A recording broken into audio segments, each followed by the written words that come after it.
hak pendirian. Kami tidak ada. Kami ingin bahwa setiap yang masuk ke Cisayong mematuhi aturan kenegaraan dan menghargai adat istiadat setempat, khususnya kami-kami yang ada di sini.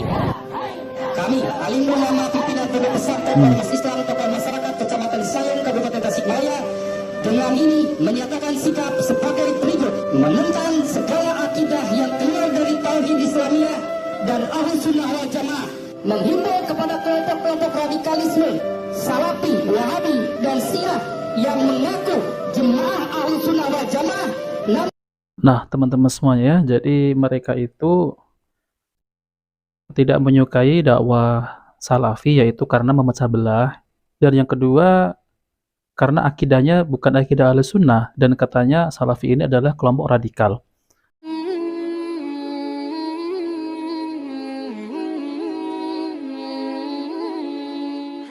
Bismillahirrahmanirrahim. Assalamualaikum warahmatullahi wabarakatuh. Alhamdulillah, wassalatu wassalamu ala rasulillah. Allahumma sholli ala Muhammad wa ala alihi Muhammad. Alhamdulillah, kita bertemu kembali di channel Cahaya Hidayah. Nah, oke teman-teman semuanya, jadi ini viral ya di YouTube tuh banyak viral tentang ada sekelompok orang yang mengklaim bahwa dirinya adalah dari Laskar Sufi, yaitu kelompok itu meminta agar pondok pesantren yang ada di Cisayong itu ditutup, bahkan masjidnya juga ditutup. Akan tetapi, jadi pemimpin pondok pesantren yang ada di Cisayong itu resmi sudah mendapat izin dari pemerintah kabupaten setempat ya. Jadi dia bukan ilegal. Akan tetapi mereka itu terusik karena dakwah Salafi. Konon dakwah Salafi ini adalah dakwah yang radikal. Yang ya begitulah ya, katanya suka mengkafir-kafirkan ya. Tapi kalau masalah beda paham, sejak zaman dulu memang sudah ada beda paham ya. Tapi tidak seharusnya mereka itu ingin merobohkan masjid. Katanya masjid diror ya. Masjid yang mengajarkan kesesatan. Di mana mengajarkan kesesatan ya teman-teman ya? Masjid diror itu masjid yang mengajarkan kesesatan. Tapi Masjid Salafi ini berdiri itu juga izin dari pemerintah setempat. Jadi bukan masjid diror, dan itu adalah resmi masjid yang mengajarkan tauhid dan menjauhi kesyirikan. Nah, oke teman-teman semuanya, mari kita simak ya. Sunnah wal Jamaah namun memiliki pemahaman yang menyimpang dari Al-Quran dan hadis serta jauh daripada akidah Ahlus Sunnah wal Jamaah, agar bertaubat kepada Allah Subhanahu wa taala dan bergabung dalam thariqah yang menjunjung tinggi Al-Quran dan hadis yang berakidahkan Ahlus Sunnah wal Jamaah, serta memohon selama belum diadakannya musyawarah tersebut Bapak Bupati untuk berkenan menutup segala aktivitas di lokasi tersebut. Nah kan, jadi mereka itu menuntut Bapak Bupati untuk menutup aktivitas pondok pesantren di Cisayong, bahkan masjidnya ya. Subhanallah. Semestinya seperti ini harus diklarifikasi dulu ataupun diskusi dengan pemimpin pondok pesantren tersebut ya. Jadi tidak langsung geruduk gitu, langsung demo terus mengatakan Salafi Wahabi ini radikal. Nah, itu salah ya teman-teman ya. Jadi harus diklarifikasi dulu apakah tempat itu memang dia mengajarkan kesesatan ya. Nah, oke, mari kita lanjut.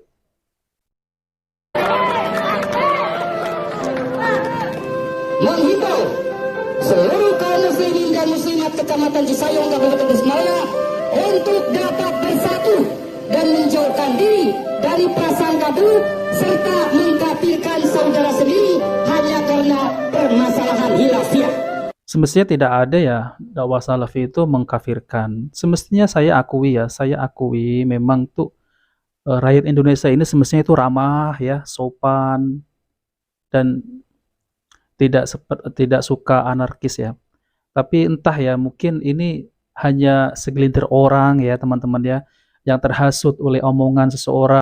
Jadi seakan-akan mereka inilah yang paling benar ya, terus menghasut orang, "Ayo kita ini demo, itu kelompok sesat." Nah, karena dia ini mengkafirkan kita. Nah, ini kan jadi memprovokasi, masyarakat. Tapi yang saya tahu Sintayong itu orangnya ramah-ramah ya. Wallahu alam ya, ini mungkin dari laskar sufi mana ya datang ke tempat situ. Padahal saya telah mendengar itu pemimpin pondok yang ada di Sintayong itu katanya masyarakat setempat itu nggak ada masalah ya. Ya mungkin ini kelompok dari luar ya yang datang ke situ dan menghasut masyarakat, bisa jadi seperti itu. Nah, oke teman-teman semuanya, mari kita dengarkan penjelasan tanggapan Ustadz Zulkarnain Muhammad Sunusi tentang dakwah salafi ini di beberapa daerah di demo ataupun dipersempit oleh kelompok tertentu.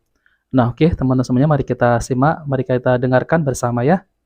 Cermati fenomena sekarang ini Ustadz, di mana di seluruh Indonesia, hampir seluruh Indonesia, itu Ustadz yang memiliki pemahaman salaf, itu di beberapa daerah itu seakan-akan dipersempit gerakannya Ustadz. Di apa? Dipersempit gerakannya. Anggaplah misalnya beberapa masjid, itu sudah ada beberapa memang instruksi bahwa di masjid ini dilarang untuk memberikan materi terkait dengan hal-hal yang berbau salafi dalam kurung Wahabi Ustaz. Dengan ini, apakah dengan fenomena seperti ini, apakah dibolehkan Ustadz yang notabene yang bisa menjadi nanti korban ini bisa mengambil suatu kaidah menghindari keburukan yang lebih besar daripada manfaat yang diperoleh. Anggaplah misalnya Ustadz, di beberapa daerah, anggaplah misalnya di Indonesia secara global itu terkait dengan hal-hal yang berbau tradisi yang oleh kita tak kenal sebagai tradisme atau misalnya bid'ahisme, di mana ini yang sangat menekan ustadz-ustadz yang berpaham salaf. Nah, maksud ana di sini apakah hal-hal yang terkait dengan budaya-budaya itu yang bertentangan dengan Islam ini itu ditekan dalam melakukan dakwah, sehingga ustadz-ustadz kita ini misalnya anggaplah misalnya di Sidrap juga sudah di sini sudah keras sekali, ada kayak instruksi supaya dakwah ini dipersempit. Maksud kami apakah ini boleh menjadi kaidah itu kita kembali yang lebih menghindari mudarat yang lebih besar daripada manfaatnya. Terima kasih. Baik, barakallahu fiik. Sebenarnya pertama, jangan terlalu banyak lihat berita-berita di media. Satu berita di satu tempat bisa menjadi berita nasional, tidak seluruh tempat seperti itu. Indonesia ini asalnya orangnya baik-baik. Antum bicara, antum nasihati, mereka senang dengan hal seperti itu. Kalau ada yang tidak senang, itu oknum-oknum tertentu saja, nggak dihitung. Jangan lihat-lihat ke berita. Ya kalau antum tidak pernah baca berita, tidak pernah lihat berita, insya Allah tidak akan ada hal yang ribet-rimit. Agama ini akan selalu ditinggikan oleh Allah. Walaqad sabaqat kalimatuna li ibadina al-mursalin innahum lahumul mansurun wa inna jundana lahumul ghalibun. Telah tetap kalimat kami kepada hamba kami para rasul bahwa mereka akan selalu ditolong dan tentara kami akan selalu dimenangkan. Itu jaminan. Allah yang menjamin, Allah yang menjaga agamanya. Tidak perlu ada yang dikhawatirkan. Kemudian yang kedua, seorang itu kalau masuk di dalam dakwah itu adalah berbaik sangka, semangat kebaikan, bukan putus asa, semangat kebaikan. Jadi ada manusia menolak pun kita masih berbaik sangka. Iya teman-teman semuanya, jadi kalau seorang ustadz itu berdakwah terus ada yang menolak, ya kita harus berbaik sangka ya, karena mungkin hidayah belum menyapanya ataupun mereka belum bisa menerima dakwah sunnah ini. Mungkin mereka masih belum bisa menerima ya. Jadi mungkin hatinya masih keras ya. Nanti lambat laun juga mereka akan menerima. Jadi ustadz-ustadz sunnah semoga diberi kesabaran oleh Allah. Nah, teman-teman semua, mari kita lanjut. Kita temukan pun kadang tidak seberat yang dialami oleh Nabi Shallallahu Alaihi Wasallam. Rasulullah Shallallahu Alaihi Wasallam mendawai kerabatnya di Taif. Ini kerabatnya sendiri dilempari batu. Saking kagetnya beliau balik dari Taif itu tidak sadar arahnya kemana. Ya Rasulullah yang paling sempurna akalnya, kebijaksanaannya, bisa seperti itu kondisinya. Sampai berada antara dua gunung. Datanglah Jibril membawa malaikat penjaga gunung. Jibril berkata, ya Rasulullah, malaikat ini sudah diperintah. Kalau kamu menginginkan dua gunung ini dibalik menimpa mereka, dia akan lakukan. Tapi kata Nabi SAW, Innila arju ayakhruja min aslabihim may ya'budullaha la yusyrikuna bihi syai'an. Saya berharap akan keluar dari belakang orang-orang ini, dari keturunan mereka, satu kaum yang beribadah kepada Allah, tidak berbuat kesyirikan. Harus selalu ada harapan. Iya, harus ada harapan. Nah, itu berdakwah di jalan Allah. Cuma memang ada sebagian dai-dai ini sudah dangkal dalam pengetahuan, sedikit juga waraknya. Sering tampil di YouTube, di media-media, dia tidak bisa mengatur perkataannya. Itu semuanya ada batasannya dengan ilmu. Kita juga jangan menjadi sebab orang itu terbakar.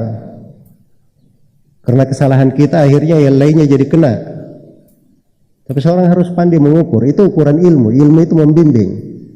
Kalau dia sudah jatuh dalam kesalahan ini, minta maaf, klarifikasi. Itu harusnya dia bertobat dengan baik. Dia perbaiki dirinya, dia tata dirinya. Jangan mencari pembenaran. Pada sebagian hal yang merupakan tradisi, dan semua tradisi itu salah. Ada kebiasaan dibolehkan, tidak ada pelanggaran syariat dibolehkan. Ada dari kebiasaan yang menyelisih syariat, itu ada pembahasan. Menyelisihinya di mana, kapan menyelisihinya, masuk di dalam rincian. Ada hal-hal yang kalau akal manusia tidak sampai ke sana, kadang tidak cocok seorang itu masuk menjawab, berbicara di dalam hal itu. Sampai dia letakkan perkara-perkara yang membuat orang itu bisa paham. Iya. Itu ada etika-etikanya. Kalau etika-etika itu dijaga, maka insya Allah Ta'ala akan baik semuanya. Misalnya seorang terhambat, misalnya dilarang untuk kajian di sini, apa masalahnya? Bumi Allah itu luas. Yang didakwah itu banyak. Iya. Kalau tidak dia bisa perbaiki dirinya sendiri. Ya ayyuhalladzina amanu alaikum anfusakum la yadurrukum man dhalla idza ihtadaitum. Wahai orang-orang yang beriman, hendaknya kalian benahi diri kalian sendiri. Tidak membahayakan kalian orang yang tersesat sepanjang kalian di atas hidayah. Iya. Oke, teman-teman semuanya, kita sudah mendengarkan penjelasan Al-Ustadz Zulkarnain Muhammad Sunusi, yaitu tentang di sebagian daerah dakwah salafi ini, dakwah sunnah ini disempitkan. Tapi jawaban beliau alhamdulillah bagus ya, bisa kita terima karena bumi Allah itu luas, jadi jangan khawatir ya tentang dakwah sunnah ini, pasti Allah akan tolong.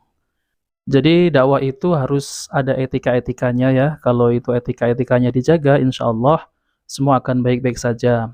Ini yang sering terjadi ya teman-teman semuanya, jadi ada orang yang memprovokator, itu juga bisa jadi ya, ada orang yang memprovokator tentang dakwah salafi ini, suka mengkafir-kafirkan. Jadi orang itu terbakar ya, terbakar. Jadi terus dia langsung ikut untuk mendemo, itu juga ada seperti itu. Nah oke teman-teman semuanya, jika video ini bermanfaat, jangan lupa like dan subscribe di channel Cahaya Hidayah.